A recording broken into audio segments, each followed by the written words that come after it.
Good morning, class. I hope that you had a great day yesterday. Everything is just the same here as normal. I got my iced coffee in my hand, got my keys around my neck, and we're ready to read the morning message. But before we do that, I forgot something yesterday. Golden gloves. So, some of you left your golden gloves here at school, but if you will check behind your back, I've put a fresh pair of golden gloves for you in your house. So go ahead and check behind your back, pull them out. There they are, brand new golden gloves. Let's put them on together. Do unto others as you would have them do unto you. Why don't you take a second, since I can't call on one of you here, to let your grown-up or maybe your brother and sister know what the golden rule means. Now, let's say it all together. Treat others the way you like to be treated. Let's remember that when we are playing with our brothers and sisters, or when it's time to do chores for mom and dad, or your grown-up, or grandma or grandpa. Treat them the way you like to be treated. Okay, now it's time for the morning message. Who reads first? Who reads second? Your job the first time? That's right. Here we go. March 17th, 2020. Dear, that does not look like any word we've ever had before in this morning message. I'm going to try to sound it out.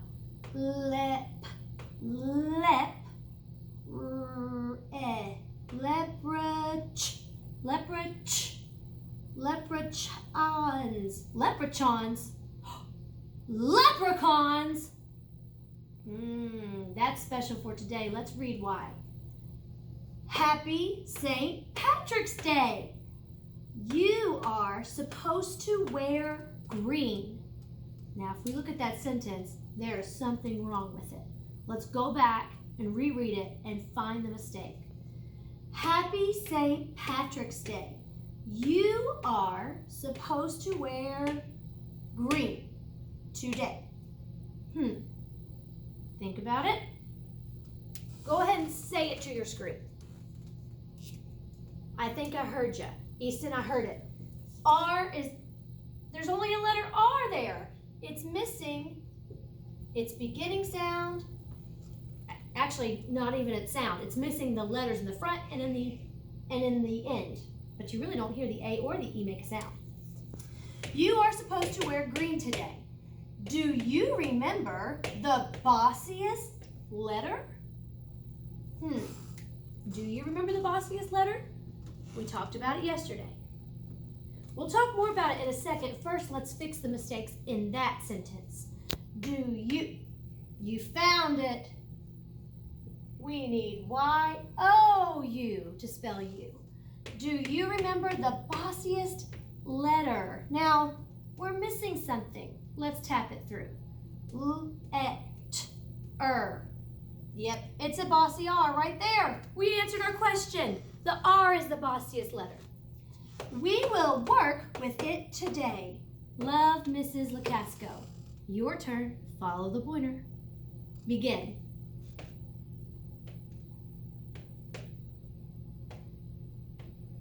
Leprechauns.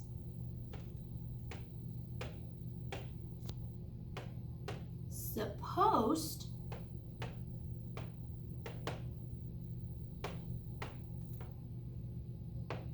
bossiest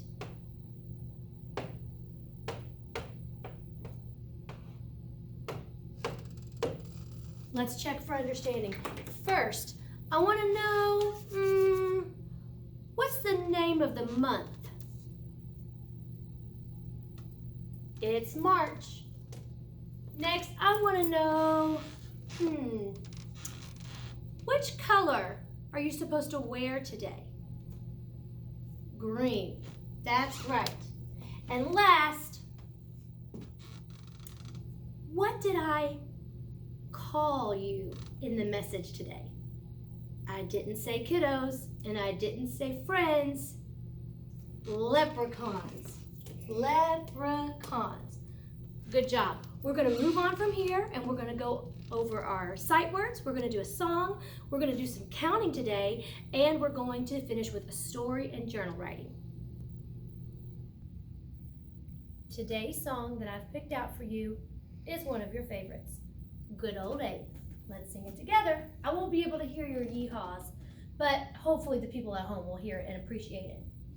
Well, good old Abe was an honest man. He was the president of our land. He wore a tall hat and he rode a horse. His face is on the penny, of course.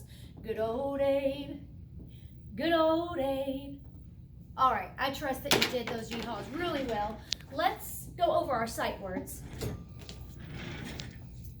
I added a new one to the top today, behind, but we're actually going to go over them from the bottom up. I want to do them in a different order. Walk, let's spell it, W-A-L-K, walk. Does, D-O-E-S, does. And remember, it has the word do in it, but we don't say he does his homework, we say he does his homework. Funny, F-U-N-N, and a tricky Y at the end, funny. Good, G-O-O-D, good. Find, F-I-N-D, find. What would happen if I added I-N-G to the end of find? Finding. Jump, J-U-M-P, jump. Or, O-R, or. We shift our body to show the choice. Goes, G-O-E-S, goes, goes. Many, M-A-N-Y, many. It has that tricky Y at the end as well. So, S-O, so. Of, O-F, of. Eat, E-A-T, eat. What, W-H-A-T, what? Out, O-U-T, out, O-U-T, O-U-T. Get out of here, you bumblebee. And our new one, behind. Let's spell behind. B-E-H-I-N-D, behind. All right, let's move on and talk about that bossy letter that we mentioned in the morning message. And we know that bossy letter is R, and it likes to boss around the vowels. Let's say the vowels together. Let me write them in a different color. The vowels are A, E, I, O, U. And when they try to make their short sounds, A, I, the R comes in after it and changes its sound. Here's my bossy R, right here. You see it? Bossy R, trying to tell the vowel what to say and what to do. In this word, let's sound out what we have so far. I know this looks like the sight word to, but I want you to make the ah sound first instead of oo. On, ton. But when bossy R comes in, she tells that O to say or. Just like this sight word right here, or. Or, torn. Let's move on down to this one. Let's sound it out without the bossy R. On, con. But when the bossy R gets involved, she says, no, oh, you can't say oh, you have to say or. Orn, corn. And finally, let's do the one at the bottom. On, Han. Kind of like Han Solo from one of my favorite movies. But here comes that bossy R. Can't say ah anymore. She tells him, you have to say or. Orn, horn.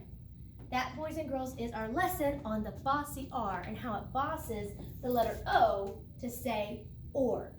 We're going to move on, and we're going to count using our number chart.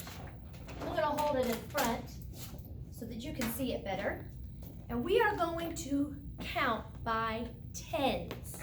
So, are we going to start on this end? No. Should we start on the 5? No, we could skip count by 10 starting at 5, but it wouldn't be the way that we're familiar with. We're going to do it by starting on the 10. So we're going to go straight down that ending column. 10, 20, 30, 40, 50, 60, 70, 80, 90, 100. Were you careful not to say teen? We can get confused sometimes when we say our teen numbers.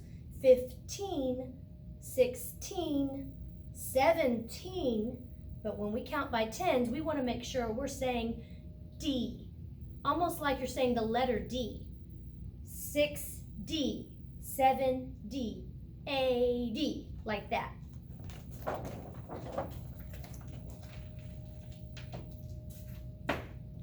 Let's make sure we greet everybody today. Pull this over and say hello to all of our friends. Brooklyn, Easton, Kaylin, Knox, Nick, Kalia, Addie, Kylie, Asher, Blake, Alyssa, Morgan, Orville, Evelyn, Huxley, Danica, Jaden, Jojo, Stefan, Danielle, Jersey, Renila, Aiden, Brantley, Kaylin, Riley, and Billy. I am glad that you guys are joining us all today. Our story today is called Jamie O'Rourke and the Big Potato. I chose this book because it's about St. Patrick's Day. It's about that leprechaun that we heard about in our morning message. And it's going to lead us into our journal afterward. Jamie O'Rourke and the Big Potato. There's our title page. And this is told by Tommy DePella. Jamie O'Rourke was the laziest man in all of Ireland. He would do anything to avoid working, especially if it had to do with growing potatoes. Jamie O'Rourke, his wife Eileen would say, will have nothing to eat this winter if you don't go out and dig up the praties. Praties here means potatoes. Oh, the saints preserve us, Jamie would whine. My back's sore as can be, and sure as I'm telling you, wife, you'll have to dig them up yourself. I'll break in two if I so much as get it out of this bed. Lazy. So Eileen, who had done all of the planting and watering and weeding anyway, would go out to the tiny garden, dig up the smallest potatoes in all of Ireland, all because Jamie was too lazy to dig a larger garden and had no money to buy good potato seed. Then poor Eileen wrenched her back and was laid up in bed. What do you think that means, wrenched her back? Yeah, the word wrenched here means hurt. St. Bridget and Mary herself must have smiled on Eileen O'Rourke, the village women said.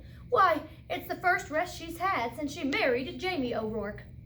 They're saying finally she gets some rest because she can't work, hurt her back. With Eileen in bed, Jamie began to worry. No Eileen to dig meant no praties all winter, and no praties meant no food. Remember, praties here means potatoes. Oh, poor me, wailed Jamie. I'll starve to death. But there's just no telling. Death might as well come and knock on my door. So even though it was midnight, Jamie set out for church. He was about halfway down the hill when he heard singing and a tap, tap, tapping sound. Sure not, Jamie whispered. But I think I see a leprechaun. And sure enough, sitting in a circle of ferns, that's the plants around him, there was a leprechaun singing and hammering tiny nails into the heels of the fairy boots he was making. Jamie knew just what to do. He crept up and he grabbed the little man by his coattails, and he held firm. "Let me go! Let me go!" the leprechaun shouted. "Not on your life," Jamie said. "Not until you show me where you keep your pot of gold." They say that's what leprechauns have. Now, everyone in Ireland knows that leprechauns make boots and dancing shoes for the fairies, who pay for them with gold. And everyone knows that if you catch a leprechaun, he'll pay for his freedom with his pot of gold.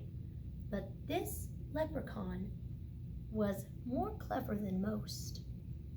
"Oh, please, Mr. Mortal Man," he pleaded, "I'm just starting out making fairy shoes and I only have 1 or 2 pieces of gold in my pot. Won't you take a wish instead?" He's trying to trick him here. He's clever. "Why, what would I wish for?" Jamie asked. "Me who's about to die of starvation because my wife is sick in bed and can't dig the praties for the winter. And they're such puny praties anyhow." Puny praties, that means like they're small potatoes. "Well," said the leprechaun, reaching into his pocket, "you could wish for the biggest pratie in the world. It would last all winter, and you wouldn't have to do anything more than plant this seed, water it, and wait." Would you want to have a seed of the biggest potato in the world rather than gold? That sounded wonderful to Jamie. "Done!" he shouted. And as the leprechaun dropped the seed into Jamie's hand, Jamie let go of his coattails, and off that leprechaun scampered. Why did he take that deal instead of gold? Remember, he's very lazy. He didn't want to dig up a lot of potatoes. So one big giant potato where he didn't have to do any more digging sounded good to him. When Eileen heard what he'd done, she was furious. "Jamie O'Rourke, you're not only the laziest man in Ireland, but a fool as well, giving up a pot of gold for a pratie seed." "Well, I'm going to plant this seed and water it, and you'll see," Jamie said, and out he went. And faith, Eileen did see. In no time at all, the biggest, finest potato plant had sprouted out of the ground, followed by the potato itself. It was so big, it pushed up not only all the dirt in the garden, but the garden shed and the corner of the cottage as well. The cottage is the house. "Well, surely now it's ready to dig," Jamie said proudly. He hoed all around it, but he couldn't dig that pratie out of the ground. And he got a beam and a big rock, and he tried to pry it out. He pushed and he pushed, but it wouldn't budge. As he was pondering what to do, his neighbor passed by on his way to the village. He couldn't believe his eyes. He couldn't wait to tell everyone in the village what he'd seen. And before you knew it, the hill up to Jamie's house was filled with villagers coming to see the big potato. "Where did it come from?" they asked. Jamie told them about the lucky night he had caught the leprechaun and how smart he'd been. "Why, anyone could have a pot of gold," he bragged, "but the biggest pratie in the world, well, that took some doing." "How did you outsmart a leprechaun?" they all asked at once. Jamie hesitated and scratched his head. "We'll help you dig up the pratie, Jamie, if you'll tell us how you did it." And they grabbed shovels and hoes and they started to dig. It seems as though Jamie is getting out of the work once again. They dug and they dug and they pushed and they shoved until the potato flew up out of its hole. It rolled down the hill faster until it reached the bottom, where it bounced up high and came to a stop, wedged between the stone walls on either side of the road. Wedged between means stuck. It's stuck.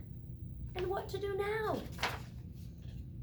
"This pratie's so big no one, not a cart, nothing can get by it," they complained to Father O'Malley. "How's a person to get in and out of the village?"